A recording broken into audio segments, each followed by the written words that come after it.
What's going on, y'all? It's Nick with Bear Family Farms. Today we're out here setting up a external water tank slash backup reservoir. We're getting it piped up now, waiting on a few more parts to come in from the mail to continue on going, but I thought I'd give an update. It's pretty windy today, so hopefully you guys can hear me. I'll go ahead and walk on over here. So what we went with was all this bottom stuff here, this gray stuff is Schedule 80. I went with that just because hopefully I don't ever have to replace it. And then all this other stuff, if it ever leaks, it's all interchangeable. I'll just take this. This is threaded in there, and I can just unthread that and replace that piece. But we got a sacrificial valve there in case, you know, one of these go bad, or I'll talk about what's going to go this way here in a little bit. But we went ahead and filled it up with about 300 gallons, made sure nothing's leaking there, nothing's leaking here. So we come off a 2-inch, we come over out 2-inch here, then we Y off. So this here is a 1-inch port, a male in. That's what my transfer pump is, mainly is a 1-inch, so I'll hook onto that with a quick connect. I still have to wait for that to come in, and then we'll hook onto there. Or if we ever need to put a garden hose on and suck out of it, that's a garden hose. And then I'm going to have a 2-inch there if I ever need to suck out of a 2-inch. I'm also going to put some 4x4s in here, and I'm going to strap it down with some muffler clamps or something. But that's if we ever want to pull out of it. I'm waiting for another piece to come in here. This is going to go straight to a 1-inch. So this is 1.5-inch pipe coming out of the top there. And then I'll have a 1-inch nail in. And then it'll go, I'll have a quick connect that goes straight to a garden hose or straight to a 1-inch. If I ever want to fill it up with my transfer pump, which is 1-inch, or my garden hose, which is over there, we have to fill it up for the top because we don't have that part in it. The main reason I wanted to do this was because last winter we had that winter storm. We lost power, you know, some places lost power, and I don't ever want to get in that situation. So what we're going to do is we're going to come off this end here, right there. We're going to have 3/4 inch PEX pipe. We're going to come off, we're going to pipe off 3/4 inch. I'm going to put a check valve in here and a ball valve. I'm going to go underground, and we're going to go into the well house and tap into the main on the well house. And then we'll put a valve there. Like I said, a valve and also a check valve to make sure we don't backflow. And I just open that valve, and then I feed into my main. Goes into the house, and it will go to all my water spigots around the house. And I got a 1-gallon shallow well pump as well. But this is just what it looks like right now. I just wanted to kind of show you guys the process here. And obviously these are just, you know, cheap little wall valves. Anytime, most of the time that side's going to be off. Like I said, that's just for emergencies. And this is going to be what we're sucking out of if we ever. We're going to try and use this more to fill up our external water tanks whenever we have the goats or the sheep or anything else outside of the area, and we're using portable water systems. We're going to try and pull from this instead of trying to wear down our well. This is a 3,000 gallon tank, and then I'm also going to end up moving their dog house, the inside dogs. We got a dog house behind it. I'm going to move that, and I'm probably going to put a bigger tank in the future back there, and it'll overflow into this tank, so we'll be good on water. But yeah, that's the main setup. The main thing I wanted to make sure was I had that gray ball valve there, so I can open and close for any reason. If something over here is leaking or something's over here leaking, I got a ball valve there, I got ball valves there. And then on this side, like I said, I'm going to have a check valve to make sure I don't backflow into the main of the wellhead, which is over here, which I'm going to convert. What's coming out, it's kind of goes galvanized to PVC, and I'm going to convert it all to PEX as well. PEX, I love PEX. It flexes way better than PVC, expands and contracts and whatnot. But yeah, that's what we're looking like right now.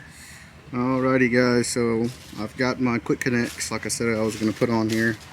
And also, if you're like me, you lose things a lot, so I took a piece of little wire and put this cap, and whenever we're done using it, we're going to put that cap in there.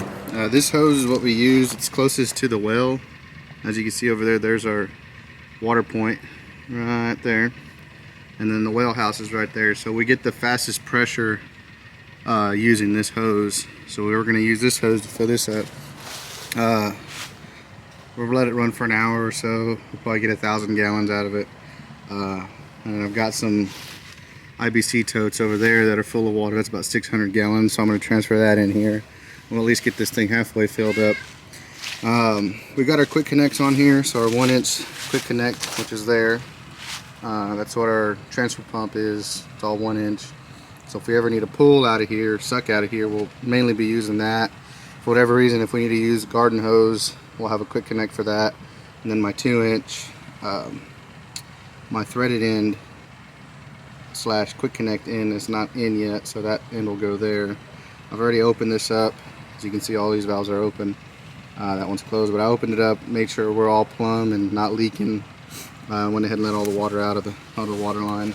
I'm going to drill some holes in this 4x4 here, right there, and right there. We'll stake it into the ground, so that way that 4x4 doesn't move. And I'll probably take some kind of flexible aluminum clamp and clamp it there. I got this side capped because I'm about done with what I want to do with it today. In the future, we're gonna, like I said, we're gonna plumb it into the well, into the main that goes into all of our water points in our house. But for now, I just wanted to get, you know, a comfortable amount of water in here, about 1,500 gallons, get it halfway filled up. So between now and me plumbing up that pump, if something happens, hey, we got 1,500 gallons of water, we'll be all right for a little bit. We'll get the water well company out here, see what's going on, or I'll go ahead and plumb it up. I plan on plumbing it up before it gets really, really cold, so I'll have a second video on that in the future. So this is going to be part 1. So yeah, we went ahead and put this up on a pad. We built this pad with just some road base that we had, probably about $100 worth of road base, maybe a little bit less. Eventually in the future, I'm going to build a awning over it, because over the years, as rain hits this water and then the weight of that tank, you know, it might sink down a little bit, and then we'll have a problem with that valve touching the ground, putting friction or putting tension on the connection there that comes out of the tank, and end up having a leak or something there. So we're gonna go ahead and build an awning over this, probably over the winter.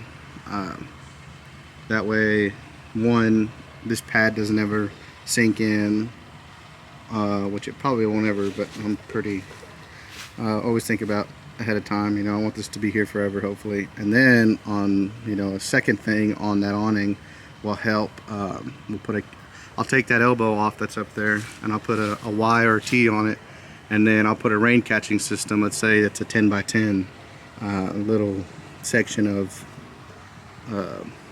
overhang or roofing. Whatever water catches will go into this. I'll put a valve up there off that T, and I'll be able to open and close that valve as I wish. So if it's raining, I know it's gonna rain, I'll go clean it out, or if it's in the fall time, I'll have it shut, because, you know, leaves and stuff that are falling, as you can see, leaves are starting to fall, will end up clogging that thing up or something. So we'll be able to catch rainwater off of that. We'll protect this, and then maybe even in the future enclose it all the way around, insulate it, and you know, we'll have it insulated in there and warm and whatnot. But yeah, that's all I got on this this little video. It's probably a quick video, but I just wanted to show you guys pretty quick stuff. You know, we just got 2-inch, like I said, we had a 2-inch little 6-inch piece of Schedule A pipe threaded on both ends. Comes to a 2-inch valve, it's threaded on both ends. We have another 6-inch piece of pipe threaded on both ends. Comes to a T. All of this is 2-inch up into this Y. And then, you know, this piece right here is 2-inch. This is 1-inch, and then it reduces down to 3/4 inch, which is what our garden hose is. And then this is a 1-inch, and then it goes all the way to a 1-inch. Cashew's here helping me out.